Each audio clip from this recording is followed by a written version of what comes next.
अस्सलाम वालेकुम गाइस। उम्मीद करता हूँ ये जो ईद आप लोगों ने गुजारी है ये बहुत बेहतर गुजरी होगी और आप लोगों ने अपनी फैमिलीज़ के साथ अपने घर वालों के साथ बहुत अच्छा टाइम गुजारा होगा। इसी तरह खुश रहें, हज़ारों ईदें देखें और अल्लाह ताला मुझे, मेरी फैमिली को, हम सबको, आप सबको सेहत दे, ज़िंदगी दे और हम सब के तमाम कामों में आसानियाँ फरमाए। इसके साथ साथ एक छोटी सी रिक्वेस्ट थी कि अक्सर मैं आप लोगों के साथ अपना नंबर शेयर किया करता हूँ, तो आज भी मैं अपना नंबर आप लोगों के साथ शेयर कर रहा हूँ। मेरा ये जो नंबर है ये इजी पैसा पे अवेलेबल है।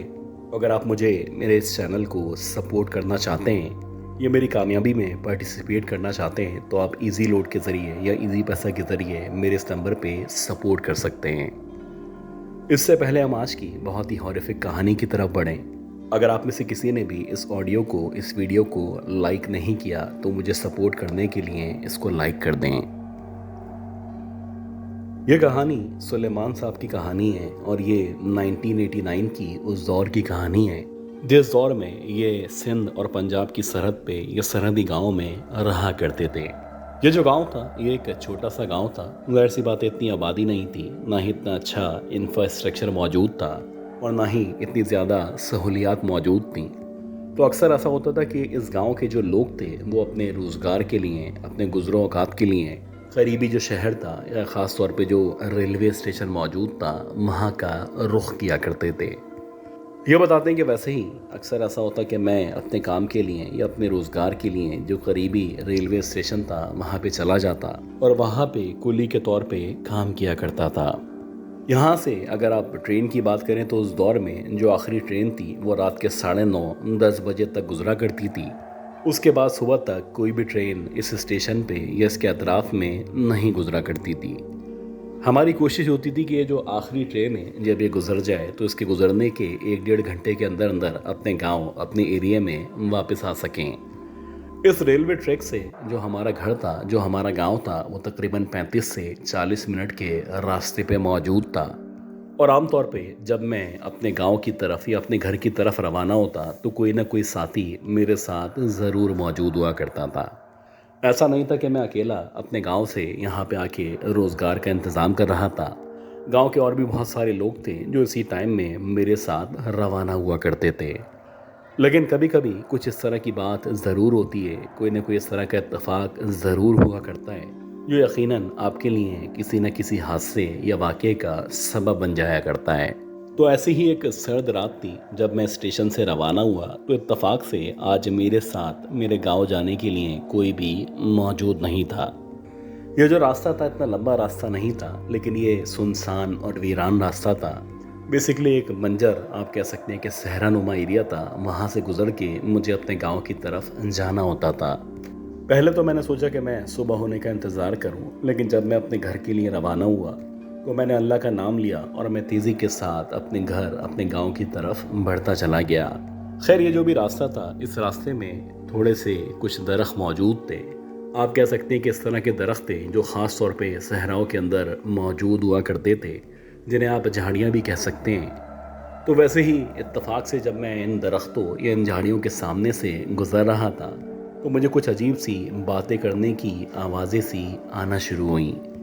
ऐसा लग रहा था जैसे इन झाड़ियों के अंदर या झाड़ियों के पीछे बहुत सारे लोग मौजूद हैं जो शायद आपस में किसी भी टॉपिक पे बात कर रहे हैं। लेकिन हैरानकुन बात ये थी कि ये जो बातें थी, ये जो भी ज़बान थी, ये कम से कम उर्दू या पंजाबी नहीं थी। ऐसा लग रहा था कोई अजीब सी ज़बान है जिस ज़बान में बहुत सारे लोग किसी बात पे गुफ्तगू कर रहे हैं।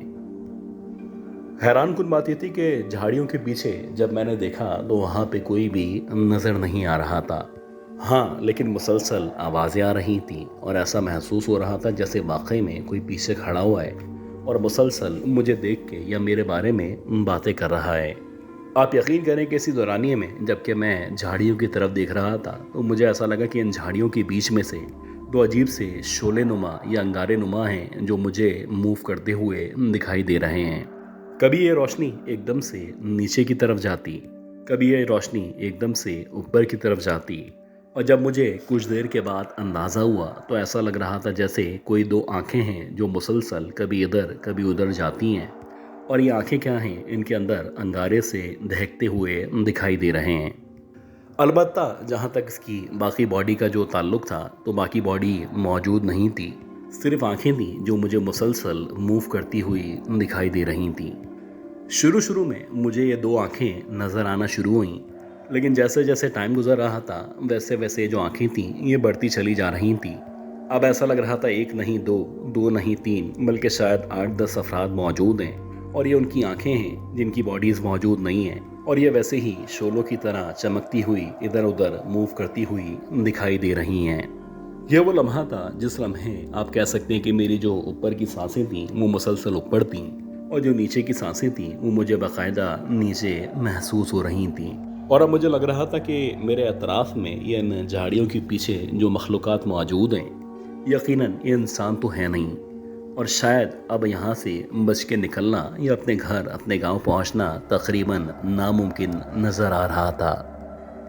अल्लाह जानते कि कैसे मैंने अपने आसाब पे न सिर्फ काबू रखा बल्कि मुसलसल जो भी कुरानी आयात सूरतें मुझे याद थीं मैं उनकी तिलावत करता हुआ तेज़ी के साथ आगे बढ़ने लगा। जैसे जैसे मैं आगे बढ़ रहा था वैसे वैसे मुझे गुमा हो रहा था कि मेरे पीछे या मुझे कोई फॉलो कर रहा है या फिर कुछ आवाज़ें हैं जो मुझे मुसलसल फॉलो करती हुई आगे बढ़ रही हैं। अल्लाह जानते कि इस पूरे रास्ते में मुसलसल कभी मेरा नाम लेके, कभी मेरी माँ का नाम लेके, कभी मेरे बाप का नाम लेके मुझे रोकने की कोशिश की जा रही थी। ये जो आवाज़ थी जो मुसलसल हमारा नाम पुकार रही थी, ऐसा लग रहा था जैसे कोई नाक से बोल रहा है या फिर ये बहुत ही पतली सी आवाज़ है जो कि मुसलसल हमें मुखातिब कर रही है। खैर जैसे तैसे गिरता पड़ता जब मैं अपने घर पहुंचा तो घर पहुंचते ही मुझे ना सिर्फ शदीद बुखार हो चुका था बल्कि आप कह सकते हैं कि तकरीबन 15 या 20 दिनों तक मेरी ऐसी हालत थी कि मुझ पर मुसलसल दम दुरूद किया जा रहा था और मेरे अंदर इतनी हिम्मत मौजूद नहीं थी कि मैं दोबारा से अपने काम की तरफ जा सकूं।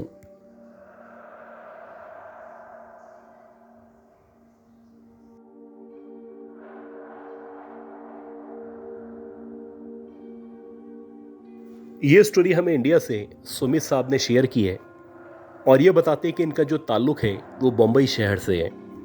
वैसे तो अल्हम्दुलिल्लाह बहुत सारे लोग इंडिया से मुझे सपोर्ट करते हैं, लेकिन ये जो सब्सक्राइबर हैं ये हमारे नए सब्सक्राइबर हैं और ये बताते हैं कि ये जो वाक़या इनके साथ पेश आया था ये अब से तकरीबन 16 या 15 साल पहले पेश आया था। इन्होंने उस वक्त अपना जो भी इंटरमीडिएट है उसके एग्जामिनेशंस को क्लियर किया था और इंटर का पेपर देने के बाद इनके पास कुछ महीने मौजूद थे। ये चाहते थे कि इन महीनों में या तो ये अपने दोस्तों के साथ इंडिया के टूर पे निकल जाएं या फिर कम से कम किसी ऐसी जगह जाएं जहां पे इनको एक्सप्लोर करने का मौका मिल सके। अब क्योंकि इनकी जो फाइनेंशियल पोजीशन थी वो इतनी ज़्यादा स्ट्रांग नहीं थी, इनके जो फादर हैं वो एक क्लर्क के तौर पे काम किया करते थे। तो ये बताते हैं कि मेरा एक दोस्त था जो कि राजस्थान में रहा करता था और वो बताता था कि उसका जो ताल्लुक़ है वो राजस्थान में एक बहुत ही छोटा सा गांव है उससे है और ये जो गांव है ये जालोर के करीब मौजूद है। ये बताते हैं कि इनके दोस्त का कहना था कि उसका जो छोटा सा गांव है उस गांव के अंदर इन छुट्टियों में मेला लगा करता है और दुर्गा की पूजा की जाती है। तो अगर मैं उसके साथ चला जाऊं तो वहाँ पे जो भी मेला लगता है न सिर्फ मेले में पार्टिसिपेट कर सकता हूँ बल्कि इसके साथ साथ जो भी पूजा होती है उसके जो भी मनाजिर हैं वो बराह रास्त देख सकता हूँ। खैर इन्होंने अपने घर वालों से परमिशन ली और घर वालों से परमिशन लेने के बाद ये बताते हैं कि मैं अपने दोस्त के हमरा बम्बई से जालोर के लिए रवाना हुआ। अब उस वक्त की अगर बात करें तो उस वक्त अगर आप बम्बई से जालोर जाएं तो इस सारे सफ़र में तकरीबन 22 या 23 घंटे लगा करते थे। अब ये लोग जब सफ़र के लिए रवाना हुए तो उस वक्त तकरीबन शाम के 6 बजे का टाइम था और इनका ख्याल था कि अगली शाम 6 या ज़्यादा से ज़्यादा 7 बजे तक हम लोग खैरियत से जालोर पहुंच जाएंगे। खैर इत्तफाक से रास्ते में जो बस थी वो ख़राब हो गई और फाइनली जब ये उस छोटे से गांव में पहुंचे तो रात के तकरीबन 12 साढ़े 12 बजे का टाइम था। खैर जब हम गांव में पहुंचे तो जो मेरा दोस्त था उसके घर वाले, ख़ास तौर पे उसकी जो मदर थी वो हमारा वेट कर रही थी और जैसे ही हम लोगों को उन्होंने देखा तो ना सिर्फ वो खुश हुई बल्कि उन्होंने हमारे लिए बहुत अच्छे खाने का इंतज़ाम कर रखा था। हम लोग जब उस छोटे से गांव में पहुंचे तो वहां जाके फ्रेश हुए और फ्रेश होने के बाद हमने खाना वगैरह खाया और फिर सोने की तैयारी करने लगे। अब जो आने वाला दिन था यानी जो नेक्स्ट डे था वो शायद ट्यूसडे का दिन था और मेरे दोस्त ने सुबह उठ के मुझे बताया कि जो ट्यूसडे का दिन होता है, इस ट्यूसडे या मंगल के दिन एक ख़ास किस्म की पूजा की जाती है। अब सच्ची बात यह है कि मेरा कोई इंटरेस्ट नहीं था कि मैं पूजा में जाऊं या वहां जाके किसी भी किस्म की रिलीजियस एक्टिविटी का पार्ट बनूं। लेकिन मेरा इंटरेस्ट जब बढ़ा जब मेरे दोस्त ने मुझे बताया कि इस त्यौहार के अंदर या इस पूजा के अंदर एक अजीब सी बात है। और वो बात यह है कि इस त्यौहार में यानी इस पूजा में जब भी लोग गैदर होते हैं तो जैसे जैसे अंधेरा होना शुरू होता है तो हमारे गांव की एक स्पेसिफिक औरत है जो कि तकरीबन 50 से 55 साल के दरमियान है और कहा जाता है कि बहुत ही हसीन व जमील औरत है। वो औरत देखते ही देखते पजेस्ड हो जाती है और कोई एंटिटी उसके वजूद के अंदर शामिल हो जाती है। जब वो एंटिटी उस औरत के अंदर शामिल होती है तो वो जो औरत है कुछ अजीब सी ज़बान में अजीब से तरीके से बात करना शुरू करती है और इस दौरानिए में उस औरत से जो भी पूछा जाता है, जितने भी सवालात किए जाते हैं, वो तमाम के तमाम सवालों का एक्यूरेटली जवाब देती है। और अगर आपकी ज़िंदगी में कोई मसला चल रहा हो तो वो आपको तरीक़ेकार बताती है कि किस तरह इस मसले को हल किया जा सकता है। अब जब मेरे दोस्त ने इस तरह की बात की तो मुझे ऐसा लगा कि शायद ये मुझे कन्विंस करना चाह रहा है या मुझे अट्रैक्ट करना चाह रहा है कि मैं इसके साथ उस पूजा के अंदर शामिल हो जाऊं। अब बहरहाल मेरे दोस्त ने जब इंसिस्ट किया तो मैंने सोचा कि मैं जाता हूं और जाके देखता हूं कि आखिर कौन औरत है और वो किस तरह से लोगों के मसले हल किया करती है। खैर, जब हम लोग उस पूजा के लिए या उस जगह जाने के लिए रवाना हुए तो हमें ऑलरेडी देर हो चुकी थी और दोपहर के तकरीबन 2-2:15 बजे का टाइम था। खैर, जब हम लोगों ने उस जगह बढ़ना शुरू किया या उस जगह पहुंचने के लिए सफ़र इख्तियार किया जहां पे वो पूजा परफॉर्म होनी थी, तो जैसे जैसे हम उस इलाके के या उस एरिए के करीब पहुंचे तो मैंने देखा कि एक बहुत ही पुराना सा, ऐसा लग रहा है जैसे प्री पार्टीशन घर है जो उस गांव के दरमियान मौजूद है, जिसे आप छोटी सी पुरानी सी हवेली कह सकते हैं। उस हवेली के चारों तरफ बहुत सारे लोग जमा हैं और जैसे ही आप उस हवेली के अंदर दाखिल होते हैं तो एक बहुत बड़ा सा लंबा सा सहन है। उस सहन के दरमियान एक औरत एक तख्तनुमा जगह के ऊपर बैठी हुई है। बज़ाहिर ऐसा लग रहा है जैसे उसने सफ़ेद कलर का सी थ्रू लिबास पहन रखा है।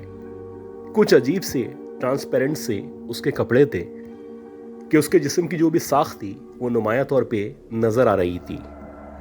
वो जो भी औरत वहाँ पे बैठी हुई थी उसके बहुत ही बड़े बड़े कर्ली हेयर्स थे और उसने कुछ अजीब तरीके से अपनी जो नज़रें हैं वो अपनी गोद में या नीचे की हुई थी। ऐसा लग रहा था जैसे उसकी जो बॉडी है वो बाकायदा शिवर कर रही है और कुछ अजीब ज़बान में उसने एकदम से बोलना शुरू किया है। अब सच्ची बात यह है कि जब मैंने उस औरत को पहली दफ़ा देखा तो मेरे जिस्म पे ना सिर्फ कपकपी तारी हो गई बल्कि मुझे लग रहा था कि कहीं ऐसा ना हो कि अगले ही लम्हे ये औरत एकदम से मेरी तरफ देख ले। मेरी जो ऊपर की सांसें थीं वो ऊपर थीं और जो नीचे की सांसें थीं वो नीचे थीं। अजीब बात यह थी कि हर कुछ देर के बाद वो जो औरत थी उस औरत के ऊपर दूध नुमा कोई चीज़ ला के डाली जाती जिससे उसका जो पूरा जिस्म है या उसके जो कपड़े हैं वो बहुत ज़्यादा गीले हो जाते और उसके बाद वो जो औरत है दोबारा से एकदम से कुछ बोलना शुरू करती। अब जिस ज़बान के अंदर वो औरत बोल रही थी ना ही वो हिंदी लग रही थी, ना ही किसी भी तरह से उर्दू थी या फिर ना ही इंग्लिश थी। खैर, उस औरत के सामने एक पंडित नुमा आदमी बैठा हुआ था और जैसे जैसे अंधेरा होता चला जा रहा था वैसे वैसे जो लोग थे वो मुसलसल बढ़ते चले जा रहे थे। इसी दौरानिए में जैसे ही अंधेरा हुआ उस औरत की जो आवाज़ थी वो एकदम से तब्दील हो चुकी थी और ऐसा लग रहा था जैसे किसी इंसान या जानवर की आवाज़ के बजाय कुछ अजीब सी आवाज़ें जो उसके मुंह से निकलना शुरू हो चुकी है। वो कुछ अजीब से तरीके से अपने लंबे लंबे बालों को न सिर्फ गोल गोल घुमा रही थी बल्कि ऐसा लग रहा था जैसे उसको हाल आ चुके हैं। इसी तरह सिलसिला चल रहा था और बारी बारी वो जो भी औरत थी कुछ देर के लिए गर्दन घुमाती और गर्दन घुमाने के बाद जैसे ही अपनी नज़रें ऊपर की तरफ उठाती तो ऐसा लगता जैसे उसकी जो आंखें हैं वो ऊपर चढ़ी हुई हैं, या फिर उसकी जो आई बॉल्स हैं वो मुकम्मल तौर पे सफ़ेद हो चुकी हैं। खैर, अपने सर को हिलाने के बाद जैसे ही ये जिसकी तरफ वो देखती तो इनके उसूलों के मुताबिक जिस शख्स की तरफ वो औरत देख रही होती तो वो शख्स इस औरत से उस दौरानिए में कोई भी सवाल कर सकता था या कोई भी फरियाद कर सकता था। इसी तरह बारी बारी उस औरत ने सर घुमाने के बाद मुख्तलिफ लोगों को देखना शुरू किया। बारी बारी जो भी लोग उसको अपने मसले बता रहे थे, फौरन ही अगले लम्हे वो कुछ अजीब सी ज़बान में उस पंडित को कुछ बताती और फिर वो जो पंडित था वो उनको बताया करता कि ये औरत क्या बता रही है। मेरे दोस्त का ये मानना था कि ये जो औरत है ये लोगों के मसले सुनती है और मसले सुनने के बाद जो एंटिटी इसके वजूद में मौजूद है वो संस्कृत ज़बान में पंडित को कुछ बताया करती है। अब जैसे जैसे पंडित को कुछ भी बताया जाता है वैसे वैसे वो उसको हिंदी ज़बान में ट्रांसलेट करके लोगों को बताता है। अब मैं ये सोच रहा था कि कहीं गलती से ये जो औरत है मेरी तरफ ना देख ले, और अगर ये मेरी तरफ देखेगी तो मैं इससे क्या सवाल करूँगा, मैं इससे क्या पूछूँगा। मैं अभी इस बारे में सोच ही रहा था कि इसी दौरानिए में उस औरत ने एकदम से अपने सर को हिलाना शुरू किया और हिलाते हिलाते एकदम से मेरी तरफ देखा। अब जैसे ही उस औरत की आंखें मुसलसल मेरी तरफ थीं तो मेरे तो ऐसा लग रहा था जैसे होंठ कांप रहे हैं, और मैं चाहने के बावजूद भी उस औरत से ना ही कुछ पूछ पा रहा था, ना ही मेरे अंदर इतनी हिम्मत मौजूद थी कि मैं उससे कोई मसला डिस्कस कर सकूं। तकरीबन 1 या 1.5 मिनट तक वो औरत मुसलसल मेरी तरफ देखती रही, जबकि मैंने मुश्किल से 15 या 20 सेकंड उस औरत को देखा होगा, और उसके बाद जो मेरी आंखें थीं मैंने मुसलसल नीचे की हुई थी। जो पंडित वहाँ पे बैठा हुआ था या जितने भी लोग थे, ख़ास तौर पे जो मेरा दोस्त था, वो कह रहा था कि इससे कुछ भी पूछो या अपना कोई भी मसला बयान करो, लेकिन पता नहीं क्या हो गया था कि मेरे चाहने के बावजूद भी ना ही मेरी ज़बान हिल रही थी और ना ही मैं उस औरत को कुछ कह पा रहा था। अब जैसे जैसे ये टाइम गुजरा तो लोगों ने एकदम से गुस्से का इजहार करना शुरू कर दिया। लोग कह रहे थे कि मैं उस औरत का या अपना टाइम ज़ाया कर रहा हूँ। लोगों के मुताबिक वो बहुत ही खुश नसीब लोग होते हैं जिन लोगों की तरफ ये औरत देखती है और उनका मसला सुन के उनके मसले का हल बताती है। तकरीबन 2 या 3 मिनट के बाद मैं एकदम से खड़ा हुआ और मैं सीधा उस जगह से या उस सहन से बाहर की तरफ चलता आया। मुझे आज तक नहीं समझ में आया कि मैं वहाँ से खड़ा क्यों हुआ था और मैं किस वजह से बाहर आया था। बहरहाल जैसे ही मैं बाहर आया तो मेरे बाहर आने के बाद मेरा जो दोस्त था मेरे पीछे पीछे आया और वो गुस्सा करने लगा कि भाई, जब तुमसे वो कुछ पूछना चाह रही थी तो तुम उससे पूछते या उसको अपना मसला शेयर करते। खैर, ये जो कुछ मेरे सामने हो रहा था और जो कुछ मैं देख के आया था, मैं अभी भी इन तमाम बातों के ख़िलाफ़ था, या आप कह सकते हैं कि इन तमाम बातों से मैं कन्विंस नहीं था। मैंने अपने दोस्त को कहा कि भाई, मेरा सामान पैक कर दो, मुझे अब तुम्हारे गांव में या इस जगह नहीं रहना है। मैं वापस बम्बई जाना चाहता हूँ। इससे बेहतर है कि मेरी जो भी छुट्टियाँ हैं मैं बम्बई के अंदर ही स्पेंड करूँ।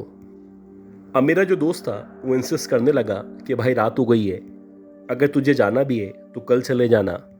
लेकिन ऐसा लग रहा था कि मेरे सर पे कोई भूत सवार हो चुका है और मैं किसी भी कीमत पे वापस जाना चाहता हूँ।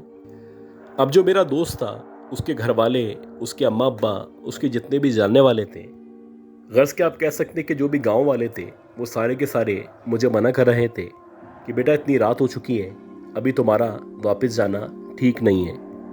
लेकिन पता नहीं मुझे क्या हुआ था, मैं ज़िद कर रहा था कि मुझे किसी भी कीमत पे वापस जाना है। और ऐसे ही हुआ कि जब मैंने बहुत ज़्यादा ज़िद की तो जो मेरा दोस्त था उसने मेरा सामान पैक किया और उसने कहा कि यहाँ पे जो बस स्टैंड मौजूद है, रात के 10 बजे वहाँ से आखिरी बस जाया करती है। अब तुम ज़िद कर रहे हो तो तुम रात के 10 बजे वाली बस में बैठ जाओ और कल रात को 10 या 11 बजे तक तुम बम्बई पहुँच जाओगे। खैर, जब आपकी किस्मत में बुराई लिखी होती है तो कुछ ना कुछ बुरा होना होता है। वैसा ही मेरे साथ था कि जब मैं अपने दोस्त के साथ बस स्टेशन पे आया तो मेरा दोस्त मुझे वहाँ पे छोड़ के वापस चला गया। अभी मैं बस स्टैंड पे बैठा हुआ था और मैं वेट कर रहा था कि जैसे ही बस आएगी तो मैं उसमें सवार होके बम्बई के लिए रवाना हो जाऊंगा। खैर इसी दौरानिए में जबकि बस आती या मैं बस में बैठ के रवाना होता, वहाँ पे हमें पता चला कि ये जो बस है ये 1 घंटा लेट हो चुकी है। इसी तरह जब 11 बजे तो हमें कहा गया कि रात के 1 बजे बस रवाना होगी और इसी तरह रात के 1 बजे तक मैं वहीं पे बैठा रहा। और जब रात के 1 बज चुके थे तो 1 बजे हमें बताया गया कि जो बस है अब रात के बजाय सुबह रवाना होगी। एक अजीब हालत थी, मेरी समझ नहीं आ रहा था कि मेरे साथ हो क्या रहा है। मैं किसी भी कीमत पे उस जगह जहाँ पे मेरा दोस्त रहा करता था या जिस गांव में मैं पिछली रात गुजार चुका था उस गांव में या उस जगह वापस नहीं जाना चाहता था। बहरहाल मेरे पास जो चादर मौजूद थी मैंने वो चादर निकाली, अपने ऊपर डाली और बैग के ऊपर सर रख के सोने की कोशिश करने लगा। मैं जहाँ पे बैठा हुआ था या जहाँ पे लेटा हुआ था वो बुनियादी तौर पे एक बेंच थी और मेरा ख्याल था कि मैं यहाँ पे आसानी से रात गुजार दूंगा। खैर मुसलसल 1 या 1.5 घंटे तक मैं करवटें बदलता रहा, लेकिन उसके बावजूद भी ना ही मुझे नींद आ रही थी और ना ही लग रहा था कि मुझे नींद आने वाली है। इसी दौरानिए में जिस बस स्टैंड पे मैं बैठा हुआ था तो मैंने देखा कि एक ट्रक वहाँ पे आके रुका है। उस ट्रक के अंदर बहुत सारा सामान लदा हुआ है और उस ट्रक के अंदर सिर्फ 2 लोग मौजूद हैं। उनकी बातों से अंदाज़ा हो रहा था कि ये दोनों जो लोग हैं ये बेसिकली बम्बई के लोग हैं और हो सकता है जो भी इनके पास माल मौजूद है ये सारा का सारा माल इनको बम्बई पहुंचाना हो। काफ़ी देर तक सोचने के बाद जब मैंने उन दोनों से बातचीत की तो उनकी बातों से मुझे लगा कि वो मुझे अपने साथ बम्बई ले जा सकते हैं। मैंने उनसे रिक्वेस्ट की और वो मान गए। खैर मेरे पास जो भी सामान था वो सारा का सारा सामान मैंने पीछे डाला और उनके पास आगे जहाँ पे जगह मौजूद थी उसी ट्रक के अंदर जाके उनके साथ बैठ गया। मेरा यह ख्याल था कि मैं इस ट्रक के साथ बैठ चुका हूँ। अब अगर ट्रक आहिस्ता आहिस्ता करके 36 घंटे में भी पहुँचेगा तो मेरे लिए ये बेहतर है कि बजाय इसके मैं बस में जाऊँ। खैर जब ट्रक वहाँ से रवाना हुआ तो रात के तकरीबन 3:30-4 बजे का टाइम था और आहिस्ता आहिस्ता करके हम लोग आगे बढ़ रहे थे। अभी ट्रक को आगे बढ़ते हुए मुश्किल से आधा या पौन घंटा गुजरा होगा तो अब हमें अंदाज़ा हो चुका था कि हम रेगिस्तानों या सहराओं के बीच में मौजूद हैं। हमारे दोनों अतराफ दूर दूर तक सहरा मौजूद हैं। खैर जैसे ही सुनसान और बेयाबान जगह पे हम लोग पहुँचे तो ऐसा लगने लगा कि जिस रोड पे ट्रक चल रहा है उसी रोड पे जहाँ तक लाइट्स जा रही हैं तो उन्हीं लाइट्स की रोशनी में कॉर्नर की तरफ कोई खड़ा हुआ नज़र आ रहा है। जैसे जैसे हमारा ट्रक मज़ीद आगे बढ़ रहा था और ट्रक की रोशनी उस वजूद पे पड़ती चली जा रही थी तो अब ऐसा लग रहा था जैसे कोई औरत है जो कि रोड के कॉर्नर में खड़ी हुई है और उसने सफ़ेद कलर की साड़ी या इस तरह की चीज़ पहन रखी है। जैसे जैसे हम उस औरत के मज़ीद करीब पहुँचे तो अब लग रहा था ये जो भी औरत है काफ़ी लंबी चौड़ी औरत है और इसके जो बाल हैं वो कर्ली या बहुत ही लंबे बाल हैं। अजीब बात यह थी कि जैसे ही हमारा ट्रक उस औरत के बिल्कुल करीब पहुंचा तो अब लग रहा था ये वही औरत है जो औरत मुझे उस दुर्गा पूजा में या उस गांव के अंदर नज़र आई थी। ये वही औरत थी जो कि पजेस हो जाती थी और पजेस होने के बाद लोगों के मसले सुन के उनके मसले हल किया करती थी। अजीब बात यह थी कि उस औरत की जो आंखें थीं वैसे ही ऊपर चढ़ी हुई थी, यानी कि उसकी जो आंखों की आई बॉल्स थीं मुकम्मल तौर पे सफ़ेद थीं और कुछ अजीब तरीके से वो ट्रक की तरफ या हमारी तरफ देख रही थी। अच्छी बात यह थी कि मेरे साथ साथ जो 2 और लोग थे यानी ट्रक ड्राइवर और उसका साथी, उनको भी ये औरत क्लियरली नज़र आ रही थी। अब उस औरत को देखने के बाद ट्रक ड्राइवर ने न सिर्फ ट्रक को भगाना शुरू किया बल्कि उसको जो भी मंत्र या हनुमान चालीसा आता था उसने मुसलसल उनको पढ़ना शुरू किया। जैसे तैसे करके हमने उस औरत को क्रॉस किया और ये जो सफ़र था जो कि तकरीबन 24 से 26 घंटे का सफ़र था, इस सफ़र में इस तरह के अनजान और वीरान रास्तों पे 3 से 4 बार वही औरत हमें हर जगह नजर आई। इस औरत के बारे में ये जो भी ट्रक ड्राइवर्स थे, उनका भी ये मानना था कि ये वही औरत है जो कि पजेस हो जाती है और लोगों की मदद करती है या उनके सवालात का जवाब दिया करती है। लेकिन इसके साथ साथ जो भी पंडित हैं, उन्होंने कहा है कि अगर आपको ये औरत रात के औकात में सुनसान जगहों पे, वीरान जगहों पे नज़र आती है, तो हो सकता है कि इस औरत के रूप में कोई और मखलूक हो जो आपको नज़र आ रही हो। तो बेहतर ये कि जब भी आपको इस तरह की मखलूक नज़र आए तो आप ना सिर्फ हनुमान चालीसा बल्कि इस तरह की जो भी चीज़ें हैं उनको पढ़ना शुरू कर दें। ऊपर वाला जानते हैं कि मैंने किस तरह से इस सफ़र को मुकम्मल किया और कैसे वापस मैं अपने घर पहुंचा। जब मैं अपने घर पहुंचा तो अपने घर पहुंचने के तकरीबन 10 या 12 दिनों तक मैं शदीद बीमार रहा और उसके बाद से मैंने तौबा कर ली थी कि राजस्थान की तरफ का कभी भी सफ़र नहीं करना है।